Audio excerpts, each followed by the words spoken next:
പ്രിയമുള്ളവരെ, ഈ പീഡാനുഭവവാര ധ്യാനത്തിൻ്റെ 2ാം ദിനത്തിലേക്ക് നിങ്ങളെല്ലാവരെയും ഹൃദയപൂർവ്വം സ്വാഗതം ചെയ്യുകയാണ്. ഈശോ നടന്ന സഹനത്തിൻ്റെ വഴിയുടെ അർത്ഥം മനസ്സിലാക്കാനാണ് ഈ പീഡാനുഭവവാരത്തിൽ നാം പരിശ്രമിക്കുന്നത്. നമുക്കറിയാം, ഈ 2ാം ദിനത്തിൽ, 1ാം ദിനത്തിൽ നാം ഈശോയുടെ ഗെത്സമനി അനുഭവത്തെയാണ് ധ്യാനിച്ചത് എങ്കിൽ 2ാം ദിനത്തിൽ നാം ധ്യാനിക്കുന്നത് ഈശോയുടെ വിചാരണ, കുരിശുമരണം എന്നീ സത്യങ്ങളെക്കുറിച്ചാണ്. നമുക്കറിയാം പ്രിയപ്പെട്ടവരെ, ഈശോയെ വിചാരണ ചെയ്ത് ഇല്ലാതാക്കാൻ കുറേ ആളുകൾ സംഘാതമായി പരിശ്രമിച്ചിരുന്നു എന്നുള്ളത് സത്യമാണ്. പ്രധാനമായും ഈ പീഡാനുഭവ വഴിയിൽ 3 വില്ലൻ കഥാപാത്രങ്ങളെ കണ്ടെത്താൻ വേണ്ടി പറ്റും. നമുക്കറിയാം, ഒരു സിനിമയാണെങ്കിൽ അതിനൊരു നായകനുണ്ട്. പീഡാനുഭവ കഥയിലെ നായകൻ ഈശോ മിശിഹായ, സംശയമൊന്നും. പക്ഷേ ഈശോ എന്ന ശക്തനായ നായകനെ നേരിടാൻ 3 വില്ലന്മാരാണ് വാസ്തവത്തിൽ ഈ പീഡാനുഭവ കഥയിൽ രംഗപ്രവേശം ചെയ്യുന്നത്. ആ 3 വില്ലന്മാരും 3 സംവിധാനങ്ങളെ പ്രതിനിധാനം ചെയ്യുന്നവരാണ് എന്നുള്ളതാണ് സത്യം. 1ാമത്തെ വില്ലൻ കയ്യാഫാസാണ്. കയ്യാഫാസ് എന്ന് പറഞ്ഞാൽ നാട്ടിൽ നിലവിലുള്ള സർവ സംവിധാനങ്ങളുടെയും പ്രതിനിധിയാണ്. അദ്ദേഹം ഒരു വശത്ത് ഒരു മതാചാര്യനാണ്, മറുവശത്ത് ഒരു സാമൂഹിക നേതാവാണ്, ഒരു സമുദായത്തിൻ്റെ നേതാവായി അദ്ദേഹം വർത്തിക്കുന്ന വ്യക്തിയാണ്. അതോടൊപ്പം തന്നെ റോമൻ അധികാരത്തിന് കീഴിൽ വ്യക്തമായ അധികാരം കൈയാളുന്ന ഒരു വ്യക്തിത്വം കൂടിയാണ് കയ്യാഫാസ്. നമുക്കറിയാം, ഈ കയ്യാഫാസ് എന്ന് പറയുന്നത് വിശ്വാസത്തിൻ്റെ വഴിയിലെ പ്രതിസന്ധികളിലെ വലിയൊരു പ്രതിസന്ധി. എന്താണ് എന്ന് ചോദിച്ചാൽ, ഈ കയ്യാഫാസ് എന്ന വ്യക്തിക്ക് ഈശോയെ ഇഷ്ടമല്ല. മറ്റ് 3 കഥാനായകന്മാരെ കൂടി കണ്ടു കഴിഞ്ഞാൽ കയ്യാഫാസിനെ കൂടുതൽ വ്യക്തമായി മനസ്സിലാക്കാൻ പറ്റും. 2ാമത്തെ പ്രതിനായകൻ അഥവാ വില്ലൻ എന്ന് പറയുന്നത് പീലാത്തോസാണ്. പീലാത്തോസിനെ കുറിച്ചുള്ള വിവരണങ്ങൾ കേൾക്കുമ്പോൾ, അദ്ദേഹത്തിൻ്റെ ഇടപെടലുകൾ കേൾക്കുമ്പോൾ അദ്ദേഹം ഒരു വിശുദ്ധനാണ് എന്നൊക്കെ നമുക്ക് സംശയം തോന്നും. പക്ഷേ അദ്ദേഹം നിക്ഷിപ്ത താല്പര്യങ്ങളോടെ വ്യക്തമായ കരുക്കൾ നീക്കിയ വളരെ തന്ത്രശാലിയായ ഒരു ഭരണകർത്താവായിരുന്നു എന്ന് നമുക്ക് മനസ്സിലാക്കാൻ സാധിക്കും. 3ാമത്തെ കഥാപാത്രം യൂദാസ്. ഈ 3 പേരും 3 തലങ്ങളെ പ്രതിനിധീകരിക്കുന്നവരാണ്. കയ്യാഫാസ് ഞാൻ സൂചിപ്പിച്ചതുപോലെ മതപക്ഷത്തെ പ്രതിനിധീകരിക്കുന്നുവെങ്കിൽ പീലാത്തോസ് രാഷ്ട്രീയ അധികാരത്തെയാണ് പ്രതിനിധീകരിക്കുന്നത്. അതേസമയം യൂദാസ് ആകട്ടെ സ്വന്തം കുടുംബത്തിൽ നിന്നുള്ള എതിർപ്പ്, ആഭ്യന്തരമായ എതിർപ്പ്, സഭയിൽ തന്നെയുള്ള എതിർപ്പിൻ്റെ സ്വരങ്ങളുണ്ട്, സഭയിൽ തന്നെയുള്ള വീഴ്ചകളും ഭിന്നതകളുമുണ്ട്. ഇത് വിശ്വാസ ജീവിതത്തെ ദോഷകരമായി ബാധിക്കും. സഭയെ തകർക്കാൻ ശ്രമിക്കുന്ന രാഷ്ട്രീയ അധികാരങ്ങളുടെ എതിർപ്പുണ്ട്. അതോടൊപ്പം തന്നെ സഭയെ ഇല്ലായ്മ ചെയ്യാൻ ശ്രമിക്കുന്ന ഇതര വിശ്വാസ സംഹിതകളുടെ എതിർപ്പുണ്ട്. ഇത് 3 കൂടി ചേർന്നതാണ് കർത്താവിൻ്റെ ദുഃഖവെള്ളി എന്ന് നാം വായിച്ചെടുക്കുമ്പോൾ, പ്രിയപ്പെട്ടവരെ, ഈശോ എന്ന വ്യക്തി ദുഃഖവെള്ളിയാഴ്ച അനുഭവിക്കുന്ന ആ ഒരു സങ്കടം മാത്രമല്ല പീഡാനുഭവ വിവരണത്തിൻ്റെ പൊരുള്. മറിച്ച് ആരെല്ലാം ഈശോയോടൊപ്പം ആ പാതയിൽ നടക്കാൻ ആഗ്രഹിക്കുന്നുവോ അവരുടെയൊക്കെയും ജീവിതത്തിൽ ഇപ്രകാരമുള്ള 3 പ്രതിനായകന്മാരെ, വില്ലന്മാരെ അഭിമുഖീകരിക്കേണ്ടി വരും എന്നുള്ള സത്യം ഈ ദുഃഖവെള്ളി നമ്മെ പഠിപ്പിക്കുന്ന ആദ്യത്തെ പാഠമാണ്. നമുക്കറിയാം, കയ്യാഫാസ് എന്ന് പറയുന്നത് പലസ്തീനായിലെ ഭൂരിപക്ഷ മതമായ യഹൂദ മതത്തിൻ്റെ നായകനാണ്. ക്രിസ്തുവും ക്രിസ്തു ശിഷ്യന്മാരും വളരെ ന്യൂനപക്ഷമായ ഒരു വിഭാഗമാണ്. അവരെ ഇല്ലായ്മ ചെയ്താൽ യഹൂദ മതത്തിൻ്റെ കാര്യങ്ങൾ ഭദ്രമാകും എന്ന് ചിന്തിച്ച് ജനം മുഴുവനും നശിക്കാതിരിക്കാൻ ഒരുവനെ കൊല്ലുന്നതിൽ ഒരു കുഴപ്പവുമില്ല എന്ന് ചിന്തിക്കുകയും അതിനുവേണ്ടി കരുനീക്കുകയും ചെയ്തവനായിരുന്നു കയ്യാഫാസ് എന്ന് നമുക്കറിയാം. ഈ കയ്യാഫാസിൻ്റെ മനസ്സുള്ള പലരെയും നാം ചുറ്റുവട്ടങ്ങളിൽ കാണുന്നുണ്ട്. സമകാലിക ചിന്തകളിൽ ഇപ്രകാരമുള്ള വലിയ മതമർദ്ദനത്തിൻ്റെ കേളികൊട്ടുകൾ ആഗോളതലത്തിൽ നാം കേൾക്കുന്നുണ്ട്. സംഘടിത സമൂഹം അസംഘടിതരെ ഇല്ലായ്മ ചെയ്യാൻ ശ്രമിക്കുന്നത്, ഭൂരിപക്ഷം ന്യൂനപക്ഷത്തെ ഇല്ലായ്മ ചെയ്യാൻ ശ്രമിക്കുന്നത്, ആയുധം കൈവശമുള്ളവർ അതില്ലാത്തവരെ ഇല്ലായ്മ ചെയ്യാൻ ശ്രമിക്കുന്നത്. നമുക്കറിയാം, ആഗോളതലത്തിൽ ക്രൈസ്തവ വിശ്വാസം അനുഭവിക്കുന്ന വലിയ തീവ്രവാദ ഭീഷണികളെ ഇത്തരണത്തിൽ ചേർത്ത് വായിക്കാവുന്നതാണ്. കയ്യാഫാസിൻ്റെ മനസ്സുള്ളവർ ഈ കാലഘട്ടത്തിലുമുണ്ട് എന്നുള്ളതിൻ്റെ സൂചനകൾ സമകാലിക ചരിത്രത്തിൽ നിന്ന് ഇഴപിരിച്ചെടുക്കാൻ സാധിക്കുന്നതാണ്. അതുപോലെ തന്നെ നമുക്കറിയാം പീലാത്തോസ് വളരെ വ്യക്തമായ അജണ്ടയോടുകൂടിയാണ് ഈശോയുടെ വിചാരണ നിർവഹിച്ചത് എന്നുള്ളത് നമുക്ക് വ്യക്തമായി മനസ്സിലാക്കാവുന്നത്. കാരണം ഈ പീലാത്തോസും കയ്യാഫാസും വളരെ ആത്മമിത്രങ്ങളായിരുന്നു. പ്രത്തോറിയത്തിലേക്ക് ഈശോയെയും കൊണ്ട് കയ്യാഫാസ് കടന്നു വരുമ്പോൾ മാത്രമാണ് ഈശോയെ കൊല്ലാൻ ഉള്ള ഉദ്ദേശം കയ്യാഫാസിനുണ്ട് എന്ന് പീലാത്തോസ് ചിന്തിച്ചത് എന്ന് നാം തെറ്റിദ്ധരിക്കരുത്. വളരെ വ്യക്തമായ മുൻധാരണയോടുകൂടിയാണ് കയ്യാഫാസും പീലാത്തോസും യേശുവിനെയും കൊണ്ടുവരുന്നത്. എന്നാൽ യേശുവിൻ്റെ പക്ഷത്ത്, യേശുവിനെ സ്നേഹിക്കുന്നവരുടെ പിന്തുണ കൂടി തനിക്ക് ആവശ്യമുണ്ട് എന്ന തിരിച്ചറിവോടുകൂടിയാണ് താൻ യേശുവിൻ്റെ പക്ഷത്താണ് എന്ന് പീലാത്തോസ് വരുത്തി തീർക്കുക.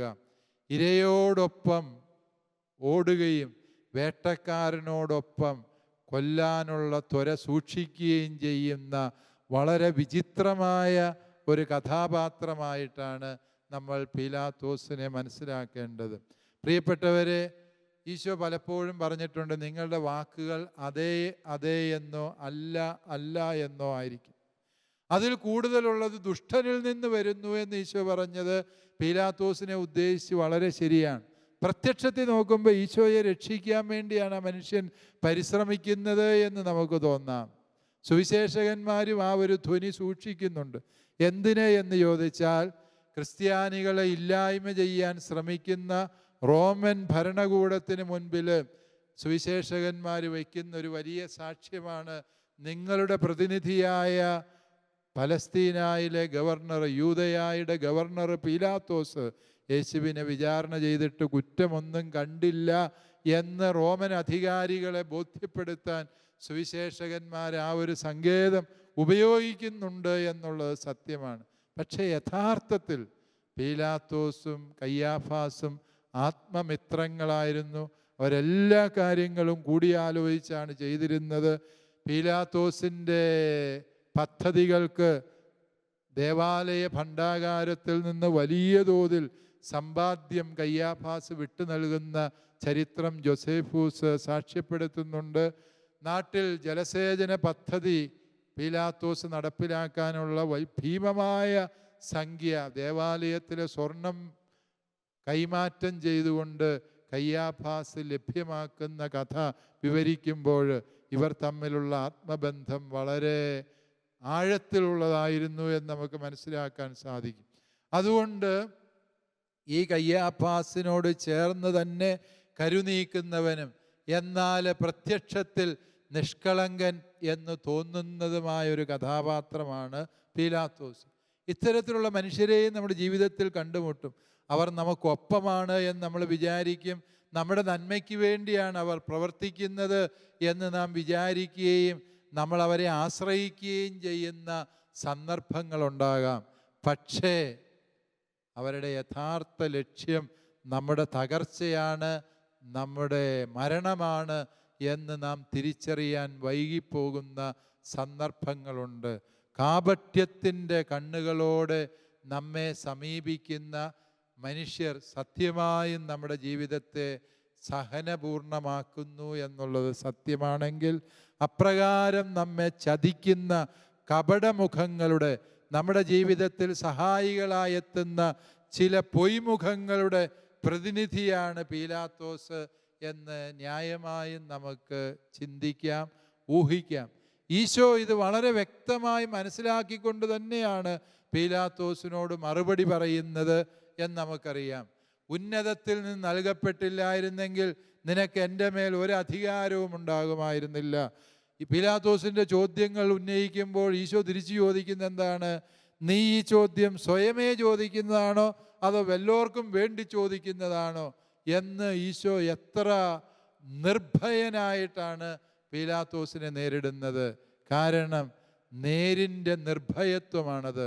സത്യമായും ഈശോ മിശിഹായ്ക്ക് ഈ വ്യക്തികളുടെയൊക്കെയും ഇംഗിതങ്ങൾ അറിയാവുന്നതുകൊണ്ട് ഈശോ പീലാത്തോസിനെ മുഖാമുഖം നേരിടുകയാണ്. പലപ്പോഴും ഈശോയോട് മറുപടി പറയാൻ വയ്യാതെ പീലാത്തോസ് മുഖം പിൻവലിക്കുന്നത് നമുക്കറിയാം. സത്യത്തിൽ നിന്നുള്ളവനെല്ലാം എൻ്റെ സ്വരം കേൾക്കുന്നു എന്ന് ഈശോ പീലാത്തോസിൻ്റെ മുഖത്ത് നോക്കി പറയുന്നുണ്ട്. അതിൻ്റെ ഉത്തരം വളരെ വ്യക്തമാണ്. പീലാത്തോസെ, നിനക്കെൻ്റെ സ്വരം മനസ്സിലാകുന്നില്ല എങ്കിൽ അതിനൊരേ ഒരു അർത്ഥമേ ഉള്ളൂ: നീ സത്യത്തിൽ നിന്നുള്ളവനല്ല, നിന്റെ ഹൃദയത്തിൽ സത്യമില്ല, അതുകൊണ്ട് നിനക്കെന്നെ മനസ്സിലാക്കാനാവില്ല. പീലാത്തോസ് വളരെ നേർത്ത സ്വരത്തിൽ ചോദിച്ചു, എന്താണ് സത്യം? ആ ചോദ്യത്തിൻ്റെ ഉത്തരം കേൾക്കാനുള്ള ക്ഷമയല്ല, ധൈര്യം അവനില്ലാതെ പോയി. അവൻ ഉടനെ തന്നെ ജനത്തിൻ്റെ നേരെ തിരിഞ്ഞ് പറയുക, ഞാൻ ഈ മനുഷ്യനിൽ തെറ്റൊന്നും കാണുന്നില്ല എന്ന്. എന്താണ് സത്യം എന്ന ചോദ്യം ഈശോയോട് പീലാത്തോസ് ചോദിക്കുന്നുണ്ട്. എന്താണ് സത്യം? സത്യം മനുഷ്യനായി അവതരിച്ച് ഇതാ പീലാത്തോസിൻ്റെ മുമ്പിൽ നിന്നിട്ട് അവൻ എന്താണ് സത്യമെന്ന് ചോദിച്ചാൽ ഈശോയ്ക്ക് പറയാൻ ഒരു ഉത്തരമേ ഉണ്ടാകുമായിരുന്നുള്ളൂ. പീലാത്തോസ് ഉത്തരത്തിന് വേണ്ടി കാത്തിരുന്നാൽ. എന്താണ് സത്യം? പീലാത്തോസെ, നീ അസത്യമാണ്, നിന്റെ നിലപാടുകൾ അസത്യമാണ്, നീ ഇപ്പോൾ സംസാരിക്കുന്നത് കാപട്യത്തിൻ്റെ സ്വരത്തിലാണ് എന്ന് കർത്താവ് സത്യമായും അവനോട് പറയുമായിരുന്നു. അത് കേൾക്കാൻ ത്രാണിയില്ലാതെയാണ് അവൻ മുഖം തിരിച്ചത് എന്ന് ന്യായമായും ഊഹിക്കാം. പ്രിയപ്പെട്ടവരെ, നമ്മുടെ ജീവിതത്തിൽ ഇപ്രകാരമുള്ള വ്യക്തിത്വങ്ങളെ കണ്ടുമുട്ടുമ്പോൾ പതറിപ്പോകേണ്ട കാര്യമില്ല. കാരണം നമ്മുടെ ജീവിതത്തിൻ്റെ വിധി നിർണയിക്കുന്നത് കയ്യാപ്പാസും പീലാത്തോസും ഒന്നുമല്ല, മറിച്ച് ദൈവപിതാവ് തന്നെയാണ് എന്ന ബോധ്യം ആരുടെയെല്ലാം ഹൃദയത്തിലുണ്ടോ അവർ ഇത്തരം പൊയ്മുഖങ്ങൾക്ക് മുൻപിൽ പതറിപ്പോകേണ്ട കാര്യമില്ല എന്ന് തിരിച്ചറിയുക. വീണ്ടും മൂന്നാമത്തെ കഥാപാത്രം യൂദാസ് ആണ് എന്ന് ഞാൻ നിങ്ങളോട് പറഞ്ഞു. എന്താണ് ഈ യൂദാസിൻ്റെ പ്രത്യേകത എന്ന് ചോദിച്ചാൽ, ഈശോയുടെ ഒപ്പം നടന്ന് ഈശോയുടെ വചനങ്ങൾ കേട്ട് ഈശോയോടൊപ്പം ഉണ്ട് ഉറങ്ങി ജീവിച്ച അരിമ ശിഷ്യന്മാരിൽ ഒരാളാണ് യൂദാസ്. അത്രമേൽ ഈശോയോട് അടുത്ത് ജീവിച്ചവൻ. അവൻ ഈശോയോട് ഇഷ്ടമുണ്ടായിരുന്നോ എന്ന് ചോദിച്ചാൽ സത്യമായിട്ടും ഇഷ്ടമുണ്ട്. പക്ഷേ അവനെ തന്നെയാണ് എപ്പോഴും സ്നേഹിക്കാൻ പറ്റുക. അങ്ങനത്തെ മനുഷ്യരുണ്ട്. അവരേത് കൂട്ടായ്മയിലും കലഹമുണ്ടാക്കുന്ന മനുഷ്യരായിരിക്കും. നമ്മൾ വിചാരിക്കും ചില കൂട്ടായ്മയിൽ വലിയ ഒച്ചപ്പാടും ബഹളവും ഒക്കെ ഉണ്ടാക്കുന്നവർ വലിയ പ്രവാചക ശബ്ദം പുറപ്പെടുവിക്കുന്നതാണ്, വലിയ ആത്മാർത്ഥതയുടെ ആൾരൂപങ്ങളാണ് എന്നൊക്കെ നമുക്ക് തെറ്റിദ്ധാരണ ഉണ്ടാകാനിടയുണ്ട്. പക്ഷേ പ്രിയപ്പെട്ടവരെ, പലപ്പോഴും ഇത്തരത്തിലുള്ള ശബ്ദങ്ങൾക്ക് പിന്നിൽ സ്വാർത്ഥതയുണ്ട്, സ്വന്തം കാര്യം നേടിയെടുക്കാനുള്ള വ്യഗ്രതയുണ്ട്. ഈ സമൂഹത്തിൻ്റെ നേതൃത്വം തൻ്റെ കൈകളിലാണ്, തൻ്റെ വാക്കാണ് ഈ സമൂഹത്തിൻ്റെ വാക്ക് എന്ന് സ്ഥാപിച്ചെടുക്കാനുള്ള ഗൂഢമായ തന്ത്രമുണ്ട് എന്ന് നാം തിരിച്ചറിയണം. യൂദാസ് എന്ന മനുഷ്യൻ്റെ പ്രശ്നം അതാണ്. അവൻ ഈശോയെ സ്നേഹിച്ചിരുന്നോ എന്ന് ചോദിച്ചാൽ സത്യമായും അവൻ ഈശോയെ സ്നേഹിച്ചിരുന്നു. അവൻ ഈശോയുടെ ഒപ്പം നടന്നവനാണ്. ഈശോയ്ക്ക് വേണ്ടി അവൻ പരിശ്രമങ്ങൾ നടത്തിയിട്ടുണ്ട്. കാരണം പണസഞ്ചി ഈശോ അവനെയാണ് ഏൽപ്പിച്ചിരുന്നത് എന്ന് പറഞ്ഞാൽ, യഹൂദ പാരമ്പര്യമനുസരിച്ച് പണസഞ്ചി കയ്യിൽ പിടിക്കുന്ന ശിഷ്യൻ്റെ ഉത്തരവാദിത്വമാണ് ഗുരുവിനും ഇതര ശിഷ്യന്മാർക്കും വേണ്ട 3 നേരത്തെ ഭക്ഷണം ക്രമീകരിക്കുക എന്നുള്ളത് അവൻ്റെ ഉത്തരവാദിത്വം. പണസഞ്ചി കയ്യിൽ പിടിച്ച യൂദാസാണ് ഈശോയുടെ പരസ്യ ജീവിതത്തിൻ്റെ 3 വർഷവും മിശിഹായിക്കും അവൻ്റെ ശിഷ്യന്മാർക്കും വേണ്ടി ഭക്ഷണം കണ്ടെത്തിയിരുന്നത്. ഒരുപക്ഷെ അത് യൂദാസ് സ്വയം ഭക്ഷണം പാകം ചെയ്ത് കൊടുക്കുകയായിരുന്നില്ല. അവൻ മുന്നേ ഓടി ഈശോ പോകുന്ന വഴികളിലെ വലിയ വീടുകളിലൊക്കെ എത്തി ഈശോയ്ക്ക് വേണ്ടി വിരുന്ന് മേശകൾ സജ്ജീകരിച്ചിരുന്നു എന്ന് സുവിശേഷങ്ങളിലെ തുടർച്ചയായ വിരുന്ന് മേശകളുടെ വിവരണങ്ങൾ നമ്മളെ ബോധ്യപ്പെടുത്തുന്നുണ്ട്. അതുകൊണ്ട് തന്നെ പ്രിയപ്പെട്ടവരെ, അവൻ ഈശോയെ സ്നേഹിച്ചു എന്ന് മാത്രമല്ല, ഈശോയ്ക്കും ശിഷ്യഗണത്തിനും വേണ്ടി ഏറെ അധ്വാനം ചെയ്യുകയും ചെയ്ത മനുഷ്യനാണ്. പക്ഷേ അവൻ ഈശോ ആരാണ് എന്ന് മനസ്സിലായില്ല, ഈശോയുടെ മാർഗം എന്താണ് എന്ന് തിരിച്ചറിഞ്ഞില്ല, ഈശോ എപ്രകാരമാണ് പിതാവിൻ്റെ തിരുഹിതം നിറവേറ്റുന്നതും ദൈവരാജ്യം സ്ഥാപിക്കുന്നത് എന്നും അവന് മനസ്സിലായില്ല. പലപ്പോഴും നമ്മൾ ആഭ്യന്തരമായ ഭിന്നതകളെ വിശകലനം ചെയ്യുമ്പോൾ, അതൊരു രാഷ്ട്രീയ പ്രസ്ഥാനത്തിലാകട്ടെ, ചിലപ്പോൾ സഭയിൽ തന്നെ ആകട്ടെ, ചില ഇടവകകളിൽ കലഹമുണ്ടാക്കുന്ന മനുഷ്യരുണ്ട്. അവർ നീതിയുടെ അപ്പസ്തോലന്മാരായി വളരെ പെട്ടെന്ന് രംഗപ്രവേശം ചെയ്യും. ചില രൂപതകളിൽ ഇപ്രകാരം കലഹിക്കുന്ന വൈദികരുണ്ടാകാം. പക്ഷെ പ്രിയപ്പെട്ടവരെ, സഭയിൽ ഇത്തരത്തിലുള്ള വലിയ ശബ്ദങ്ങൾ പുറപ്പെടുവിക്കുന്നവർ എല്ലാ തലങ്ങളിലുമുണ്ട് എന്നുള്ളത് സത്യമാണ്. അത് അൽമായരുടെ ഇടയിലുണ്ട്, വൈദികരുടെ ഇടയിലുണ്ട്, മെത്രാന്മാരുടെ ഇടയിലുണ്ട്. ഇതൊക്കെ പലപ്പോഴും നമ്മൾ വിചാരിക്കും അവർ നീതിയുടെ അപ്പസ്തോലന്മാരാണ്. ചിലപ്പോഴൊക്കെ അങ്ങനെയാണ്, നമ്മളത് നിഷേധിക്കുന്നില്ല. പക്ഷേ ബഹുഭൂരിപക്ഷം സന്ദർഭങ്ങളിലും യൂദാസിനെ പോലെ നിക്ഷിപ്ത താല്പര്യങ്ങളോടെയാണ് ഒപ്പം നിന്നവനെ ഒറ്റിക്കൊടുക്കാനുള്ള വ്യഗ്രത. അത് കൂട്ടത്തിൽ നിന്ന് കുതികാല് വെട്ടുന്ന മനസ്സ്, അത് നീതിയുടെ ശബ്ദമല്ല, അതിൽ പ്രവാചകത്വത്തിൻ്റെ ധ്വനിയില്ല എന്ന് നമ്മൾ തിരിച്ചറിയണം. യൂദാസിനെ പോലെ മിശിഹായുടെ വില, അവൻ്റെ മഹത്വം മനസ്സിലാക്കാത്തവർ മാത്രം ചെയ്യുന്ന കർമ്മമാണ്. അത്തരത്തിലുള്ള മനുഷ്യരെയും നമ്മൾ ജീവിതത്തിൽ കണ്ടുമുട്ടും എന്നുള്ളത് നാം തിരിച്ചറിയണം. ഒരുപക്ഷെ നമ്മുടെ തന്നെ വീട്ടിൽ നിന്നാകാം നമുക്കെതിരായ കരുനീക്കങ്ങൾ നടക്കുക, നമ്മുടെ തന്നെ കൂട്ടായ്മയിൽ നിന്നാകാം നമുക്കെതിരായ കരുനീക്കങ്ങൾ നടക്കുക. അത് യൂദാസിൻ്റെ മനസ്സുള്ളവർ ഈ കാലഘട്ടത്തിലുമുണ്ട് എന്നുള്ളതിൻ്റെ സൂചനയായി അതിനെ തിരിച്ചറിഞ്ഞാൽ മതി എന്നാണ് എനിക്ക് നിങ്ങളോട് പറയാനുള്ളത്. ഈ യൂദാസ് 30 വെള്ളി നാണയത്തിനാണ് ഈശോയെ ഒറ്റാൻ ശ്രമിക്കുക.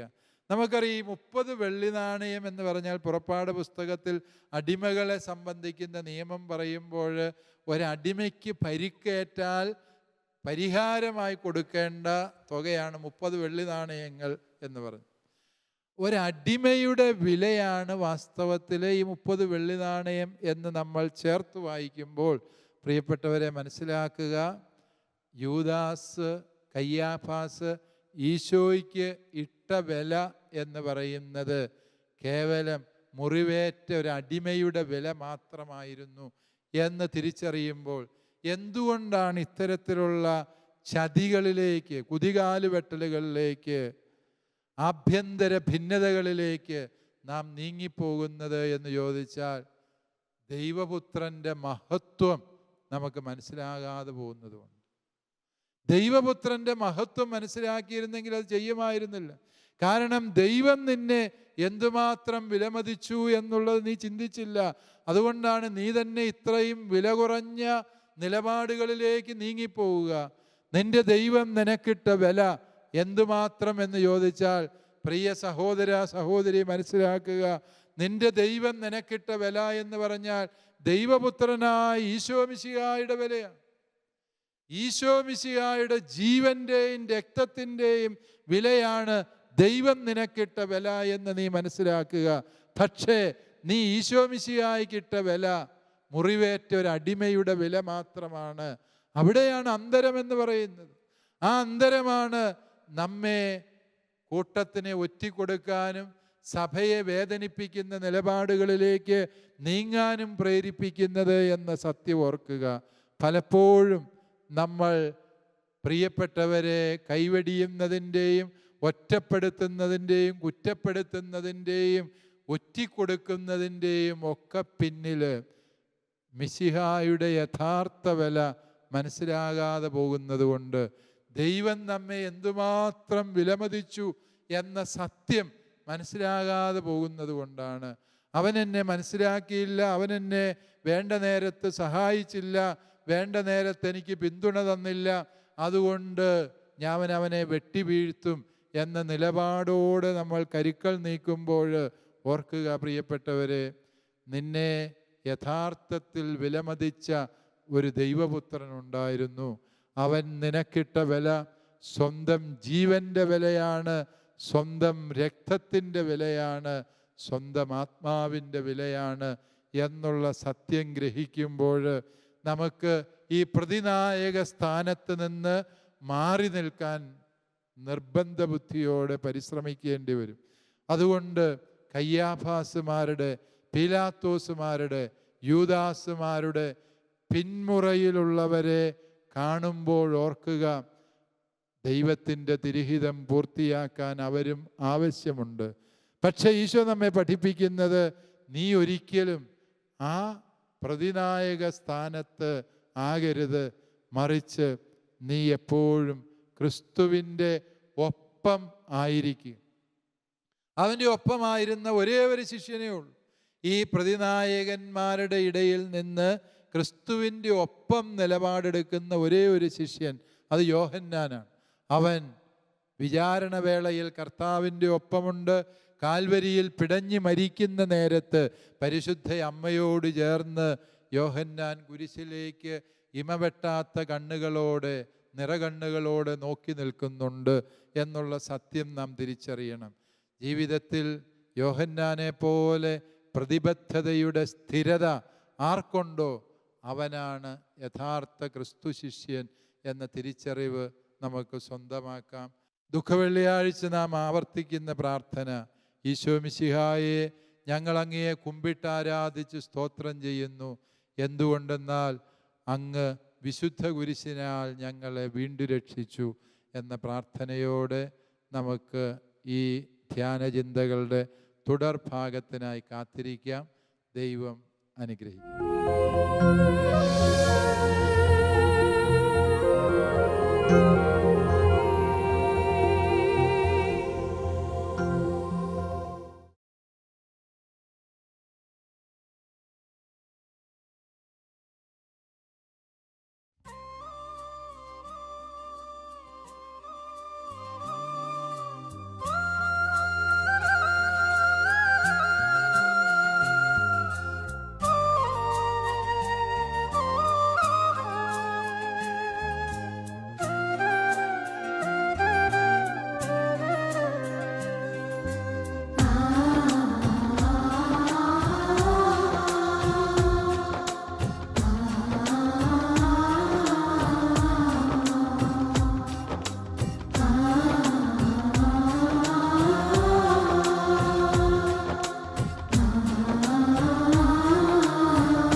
ദൈവത്തിൻ്റെ അത്ഭുതകരമായ സ്നേഹത്തിൻ്റെ പരമ അടയാളമായിരിക്കുന്ന പരിശുദ്ധ പരമ ദിവ്യ കാരുണ്യത്തിന് എന്നേരവും ആരാധനയും സ്തുതിയും പുകഴ്ചയും ഉണ്ടായിരിക്കട്ടെ. ദൈവകാരുണ്യം നമ്മളിലേക്ക് പെയ്തിറങ്ങുന്ന സ്നേഹത്തിൻ്റെ ഉടമ്പടിയായ പരിശുദ്ധ പരമ ദിവ്യ കാരുണ്യത്തിന് എന്നേരവും ആരാധനയും സ്തുതിയും പുകഴ്ചയും ഉണ്ടായിരിക്കട്ടെ. മനുഷ്യകുലത്തോടുള്ള ശാശ്വതമായ സ്നേഹം പൂർത്തീകരിച്ചുകൊണ്ട് നമ്മോട് സഹവസിക്കുന്ന പരിശുദ്ധ പരമ ദിവ്യ കാരുണ്യത്തിന് എന്നേരവും ആരാധനയും സ്തുതിയും പുകഴ്ചയും ഉണ്ടായിരിക്കട്ടെ. ഞാൻ നിന്റെ ദൈവവും രക്ഷകനും ഇസ്രായേലിൻ്റെ പരിശുദ്ധനുമാണ്. യെശയ്യായുടെ പുസ്തകം 43:3. ഇസ്രായേലിൻ്റെ പരിശുദ്ധനായ ദൈവം നമ്മുടെ രക്ഷകനും കർത്താവുമായവൻ നമ്മുടെ കൂടെ ഈ അൾത്താരയിൽ സന്നിഹിതനാണ്. ദൈവത്തിൻ്റെ പരിശുദ്ധിയുടെ മുമ്പിൽ ഭയന്നു നിന്ന ദൈവജനത്തിന് പകരമായി തൻ്റെ സാമീപ്യവും സാന്നിധ്യവും പ്രിയ ജനതയ്ക്ക് നൽകിക്കൊണ്ട് ദിവ്യകാരുണ്യനാഥൻ നമ്മുടെ അടുക്കലേക്ക് വന്നിരിക്കുന്നു.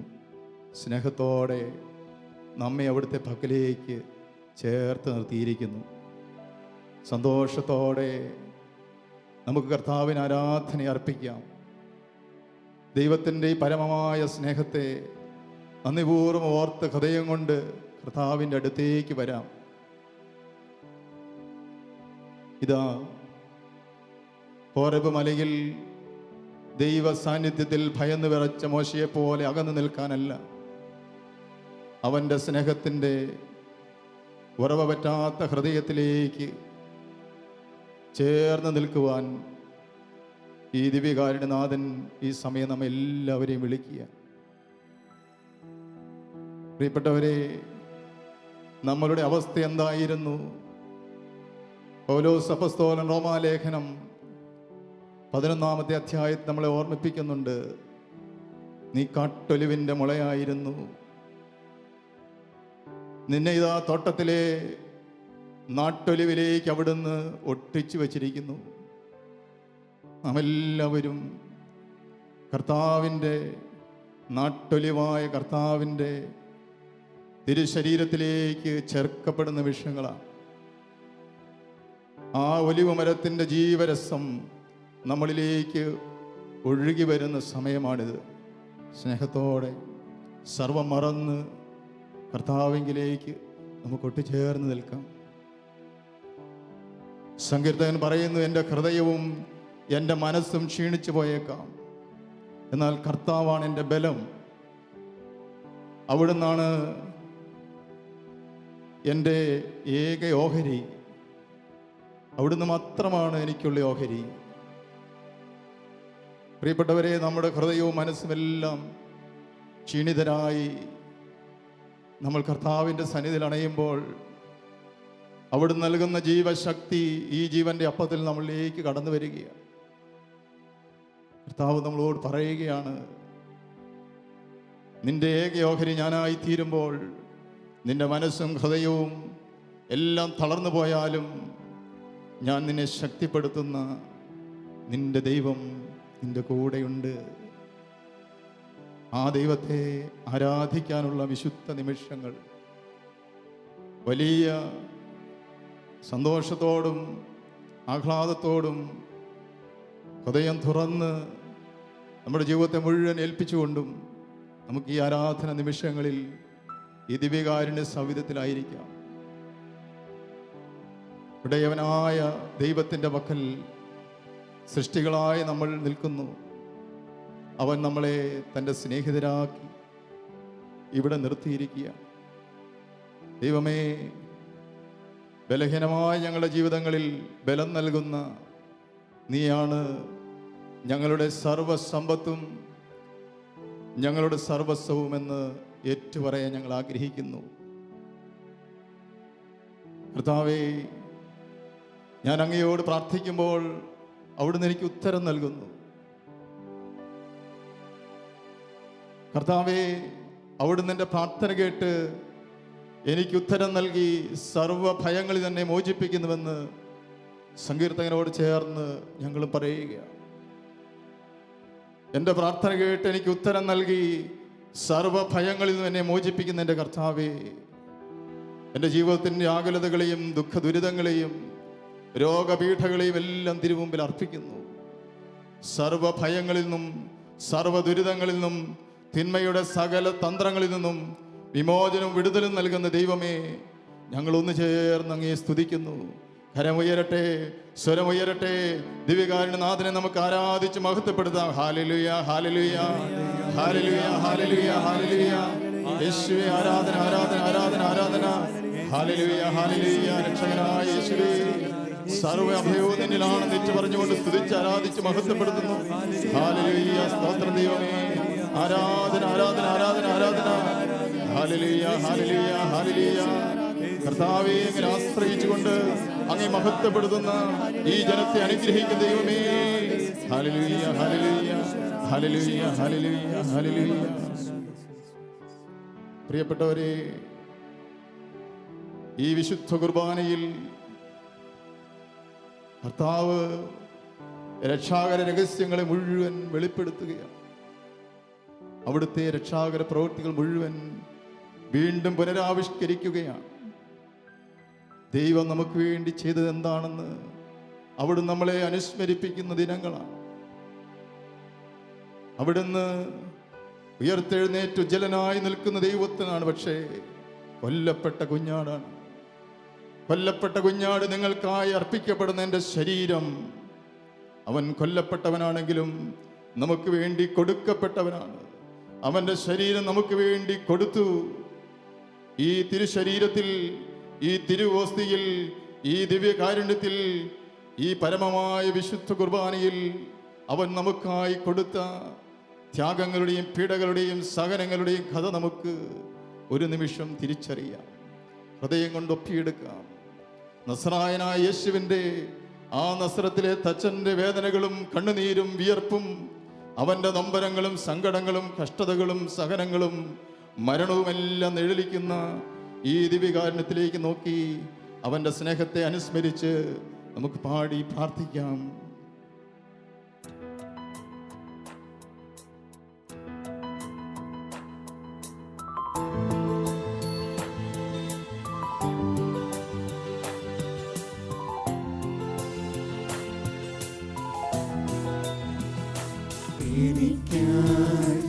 എന്റെ ദൈവം ഏകജാതനെ നൽകി,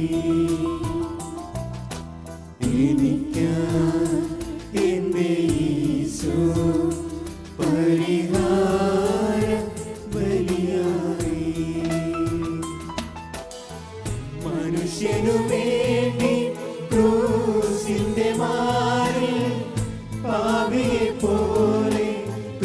നിറഞ്ഞവനേ, ദൈവസ്വഭാവം സ്നേഹമാണെന്ന് ലോകസമക്ഷം തെളിയിച്ചു നീ. എനിക്കായി എന്റെ ദൈവം ഏകജാതനെ നൽകി. എനിക്കായി എന്റെ ഈശോ പരിഹാര ബലിയായി.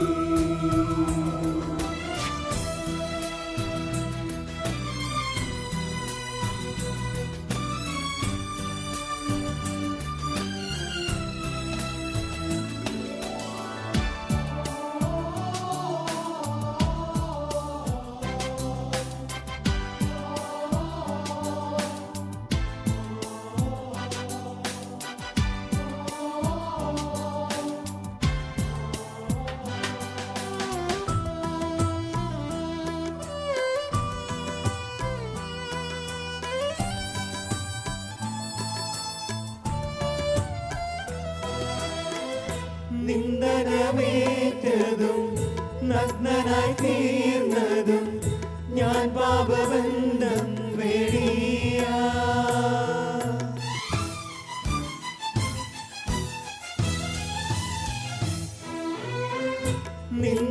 നിന്ദനമേറ്റതും നഗ്നനായി തീർന്നതും ഞാൻ പാപബന്ധം വെടിയ. രോഗം പൊറുത്തതും കേളു പ്രാർത്ഥിച്ചതും ഞാൻ അനുദാനിയായി തീരാ.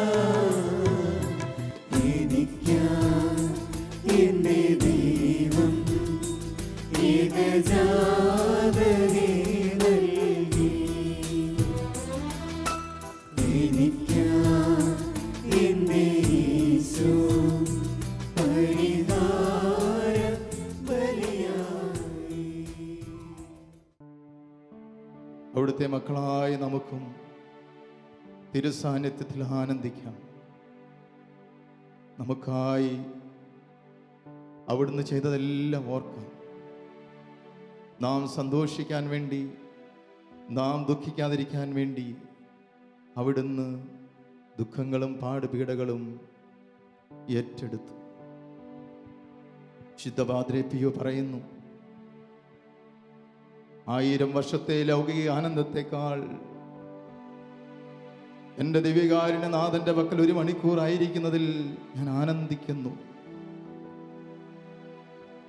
ലൗകികമായ ആനന്ദങ്ങളെക്കാൾ കർത്താവിനോട് ചേർന്നിരിക്കുമ്പോൾ, അവിടെ നമുക്ക് വേണ്ടി ചെയ്ത വലിയ കാര്യങ്ങൾ അനുസ്മരിക്കുമ്പോൾ നമ്മുടെ ഹൃദയത്തിൽ നന്ദി നിറയും, സന്തോഷം നിറയും. നീതിമാനായ ദൈവത്തെ സ്തുതികൾ ആലപിച്ച് മഹത്വപ്പെടുത്തുവിൻ. കർത്താവിൻ്റെ മഹത്വത്തെ പ്രകീർത്തിക്കുവിൻ. രക്ഷകനായ ദൈവത്തിന് ആനന്ദഗീതികൾ ആലപിക്കാൻ ഈ സമയങ്ങൾ കർത്താവ് നമുക്ക് തന്നിരിക്കും. ദൈവം ഒരുക്കിയിരിക്കുന്ന ഈ സമയം ആ രക്ഷയെ പ്രകീർത്തിക്കാൻ വേണ്ടിയാണ്. നമുക്ക് വേണ്ടി, എല്ലാവർക്കും വേണ്ടി തുറക്കപ്പെട്ട അവൻ്റെ ഹൃദയത്തിലേക്ക് നമ്മുടെ എല്ലാ നിയോഗങ്ങളും ചേർത്ത് വയ്ക്കും. നമ്മുടെ പ്രാർത്ഥനകൾക്കെല്ലാം ഉത്തരം നൽകുന്നവനാണ് അവിടുന്ന്. നമ്മുടെ പ്രാർത്ഥന കേട്ട് സർവ ഭയങ്ങളിൽ നമുക്ക് വിമോചനം തരുന്നവനാണ് അവിടുന്ന്. ദൈവമേ, നിന്റെ പ്രിയപുത്രന്റെ എല്ലാ ജനതയ്ക്കും വേണ്ടി തുറക്കപ്പെട്ട ആ തിരുഹൃദയത്തിലേക്ക് ഞങ്ങളുടെ എല്ലാ പ്രയാസങ്ങളും ചേർത്ത് വയ്ക്കുന്നു. ദുഃഖം അനുഭവിക്കുന്ന എല്ലാ ജനതകളെയും സമർപ്പിക്കുന്നു. മാറാ രോഗങ്ങൾ, പലവിധത്തിലുള്ള സഹനങ്ങൾ, അക്രമങ്ങൾ, അനീതിയുടെ അടിമകളായി കഴിയുന്ന എല്ലാ മക്കളെയും യേശുവേ സ്നേഹത്തോടെ നിനക്ക് സമർപ്പിക്കുന്നു. എല്ലാ തരത്തിലും ജീവിതം അടുത്ത് കഴിയുന്ന അനേകം വ്യക്തികൾ, യുവജനങ്ങൾ, സമർപ്പിതർ, അൽമായ പ്രേക്ഷിതർ, കർത്താവേ സുവിശേഷത്തിന് വേണ്ടി പ്രവർത്തിക്കുന്ന എല്ലാവരെയും നിന്റെ തിരുഹൃദയത്തിലേക്ക് ചേർത്ത് ഇപ്പോൾ ഞങ്ങൾ പ്രാർത്ഥിക്കുകയാണ്. കർത്താവേ, നീ എല്ലാ ജനതയ്ക്കും വേണ്ടി നേടിയ രക്ഷയുടെ അനുഭവം, സകല രക്ഷയുടെ സൗഭാഗ്യവും ഞങ്ങളിലേക്ക് നിറയുന്നതിന് വേണ്ടി പ്രാർത്ഥിക്കുന്നു. യേശുവേ, ഈ സമയങ്ങളിൽ ഞങ്ങളുടെ എല്ലാ പ്രാർത്ഥന നിയോഗങ്ങളും നിന്റെ പക്കലേക്ക് ഉയർത്തുന്നു. ദിവ്യകാരുണ്യമേ, എല്ലാറ്റിനും ഉത്തരമായിട്ടുള്ള നിന്റെ സവിധത്തിൽ ഞങ്ങളുടെ കഷ്ടതകളും കണ്ണുനീരും എല്ലാം സമർപ്പണം ചെയ്യുന്നു. എല്ലാം ഞങ്ങളുടെ ജീവിതത്തിൽ നിന്ന് എടുത്തു മാറ്റുന്ന അവിടെ നിന്നാണല്ലോ. ഞങ്ങളുടെ കണ്ണുനീരിനെ പുഞ്ചിരിയാക്കി മാറ്റുന്നതും ഞങ്ങളുടെ സഹനങ്ങളും ദുഃഖങ്ങളും ഒക്കെ കയ്പ് നിറഞ്ഞ ഞങ്ങളുടെ ജീവിതാനുഭവങ്ങളിൽ നിന്നും ആനന്ദത്തിൻ്റെ അനുഭവമാക്കി മാറ്റുന്നതും ദിവ്യകാരുണ്യനാഥ അവിടുത്തെ തിരുസാന്നിധ്യത്തിൻ്റെ ശക്തിയാണെന്ന് തിരിച്ചറിയുന്നു. ഞങ്ങളുടെ ജീവിതത്തിൻ്റെ എല്ലാ പ്രയാസകരമായ അനുഭവങ്ങളും രോഗപീഠകളും പാപബന്ധനങ്ങളും അന്ധകാര ശക്തിയുടെ പ്രവർത്തനങ്ങളും വിടുതലിന് വേണ്ടി പ്രാർത്ഥിച്ചുകൊണ്ട് സമർപ്പിച്ചുകൊണ്ട് ഞങ്ങൾ അങ്ങേ ആരാധിക്കട്ടെ. ഹല്ലേലൂയ, ഹല്ലേലൂയ, ഹല്ലേലൂയ, ഹല്ലേലൂയ.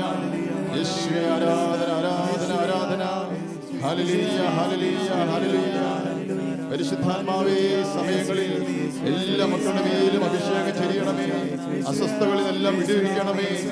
എല്ലാവിധ ദുഃഖ ദുരിതങ്ങളും മാറാ രോഗങ്ങളും പകർച്ചവ്യാധികളും ഈ സമൂഹത്തിൽ നിന്ന് വിട്ടുപോകട്ടെ. ഓരോ കുടുംബങ്ങളിൽ വിട്ടുപോകട്ടെ.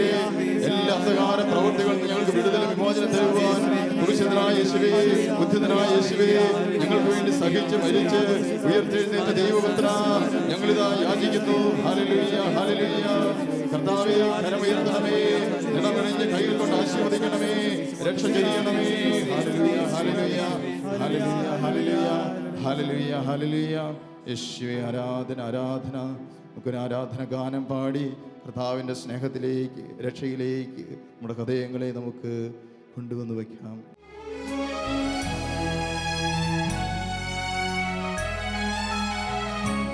ഒന്നു വന്നാൽ മതി എന്നുള്ളിലീശോ, നിൻ സ്നേഹമൊന്നു രുചിച്ചറിയാൻ. ഒന്നറിഞ്ഞാൽ മതി എന്നുള്ളിലീശോ, ആത്മാവിലാനന്ദം നിറഞ്ഞൊഴുകാം. എന്നേശുവേ, എൻ ദൈവമേ, വന്ന് വസിക്കണേ എന്റെ ഉള്ളിൽ. എന്നേശുവേ, എൻ സ്നേഹമേ, എൻ നിഴലേ, എന്നുമെന്നും.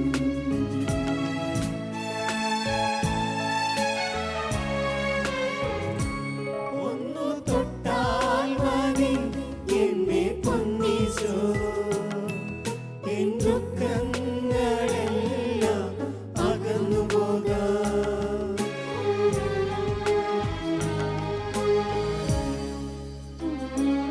ഒന്നു തൊട്ടാൽ മതി എന്നെ പൊന്നീശോ, എൻ ദുഃഖങ്ങളെല്ലാം അകന്നു പോകാം. ഒരു വാക്കു മാത്രമരുൾ ചെയ്താൽ മതി, ഒരു വാക്കു മാത്രമരുൾ ചെയ്താൽ മതി, എന്നിലെ മുറിവുകൾ സൗഖ്യമാകുവാൻ. എന്നേശുവേ, എൻ ദൈവമേ, വന്നു വസിക്കണേ എന്റെ ഉള്ളിൽ. എന്നേശുവേ, എൻ സ്നേഹമേ, എൻ നിഴലേ, എന്നുമെന്നും. നമുക്ക് മുട്ടന്മേൽ നിന്നുകൊണ്ട് കർത്താവിൻ്റെ ദിവ്യമായ ആശീർവാദം സ്വീകരിക്കാം. ഈ സമയങ്ങളിൽ നമ്മെ അനുഗ്രഹിച്ച ഈശോ നമ്മുടെ ഓരോരുത്തരുടെയും ജീവിത വഴികളിലേക്ക് സൗഖ്യമായി, ശക്തിയായി, സമാധാനമായി, സന്തോഷമായി, ബലമായി, കോട്ടയായി എല്ലാം തീരുന്ന സമയം ദിവ്യകാരുണ്യത്തിലേക്ക് നോക്കാം. പിതാവും പുത്രനും പരിശുദ്ധാത്മാവും നമ്മെ സ്നേഹിക്കുന്നതിൻ്റെ അടയാളമായി തന്നിരിക്കുന്ന ഈ ദിവ്യകൂദാശിയുടെ വലിയ കൃപ കർത്താവേ, സമയങ്ങളിൽ ഞങ്ങളെ നിറയ്ക്കണമേ. ഈശോയെ, ഞങ്ങളെ തൊട്ട് അനുഗ്രഹിക്കണമേ. ഞങ്ങളുടെ ഓരോരുത്തരുടെയും ജീവിത സാഹചര്യങ്ങളിലേക്ക് നിൻ്റെ വിശുദ്ധിയുടെ അനുഗ്രഹത്തിൻ്റെ അഭിഷേകം ഇപ്പോൾ നിറയട്ടെ. യേശുവേ, ഈ ആശീർവാദം ഏറ്റുവാങ്ങുന്ന ഞങ്ങളുടെ ഓരോരുത്തരുടെയും ഹൃദയങ്ങൾ, മനസ്സുകൾ, ഞങ്ങളുടെ ആത്മാവ്, ശരീരമെല്ലാം നവീകരിക്കപ്പെടട്ടെ. അങ്ങയുടെ സ്നേഹത്താൽ, അങ്ങയുടെ ത്രിത്വൈക സ്നേഹത്താൽ ഞങ്ങൾ ഓരോരുത്തരും അവിടുത്തെ സ്വന്തമായി തീരുവാനിടയാക്കണമേ. കർത്താവേ, നിൻ്റെ ആശീർവാദത്താൽ ഞങ്ങളുടെ കുടുംബങ്ങളെല്ലാം പുത്തനാക്കപ്പെടട്ടെ. അവിടുത്തെ പീഡാനുഭവത്തിൻ്റെ ശക്തി, അവിടുത്തെ രക്ഷയുടെ അനുഭവം ഞങ്ങൾ ഓരോരുത്തരും നിറവേറട്ടെ എന്ന് പ്രാർത്ഥിച്ചുകൊണ്ട് അവിടുത്തെ ആശീർവാദത്തിനായി ഞങ്ങൾ ശിരസ് നമിക്കുന്നു.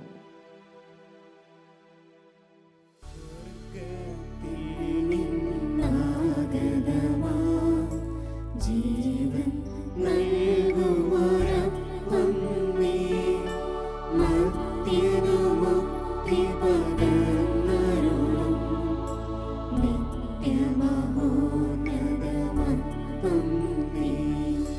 മാനവരേ, മോദമോടെ നാഥനെ വാഴ്ത്തി പാടിടുവിൻ.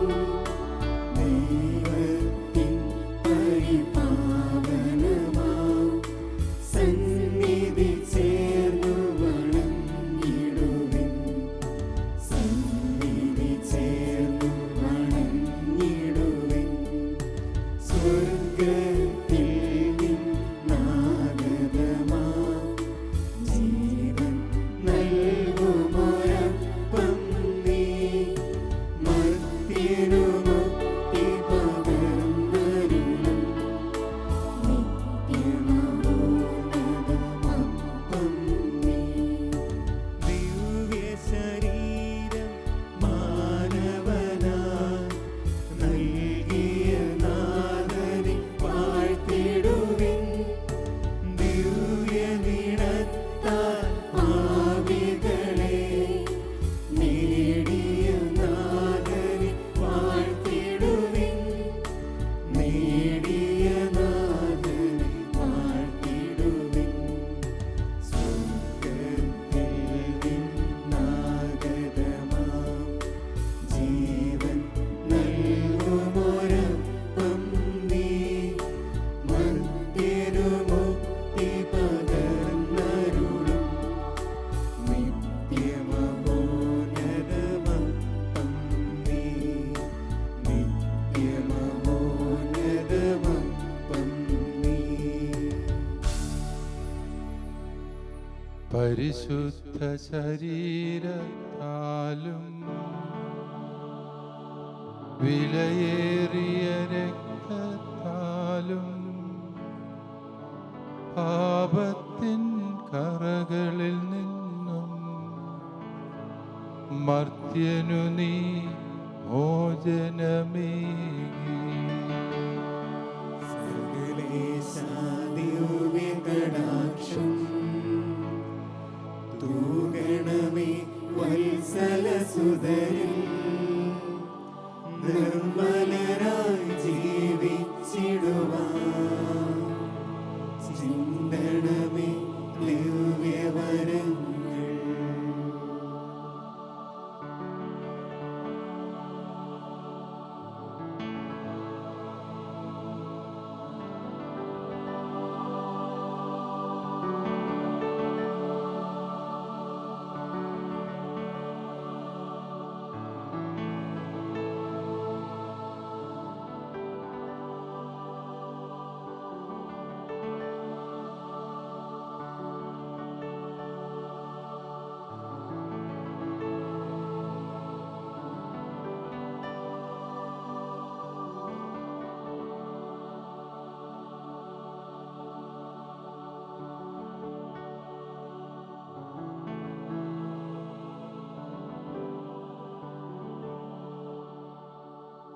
പരിശുദ്ധ പരമദിവ്യ കാരുണ്യത്തിന് എന്നേരവും ആരാധനയും സ്തുതിയും പുകഴ്ചയും ഉണ്ടായിരിക്കട്ടെ.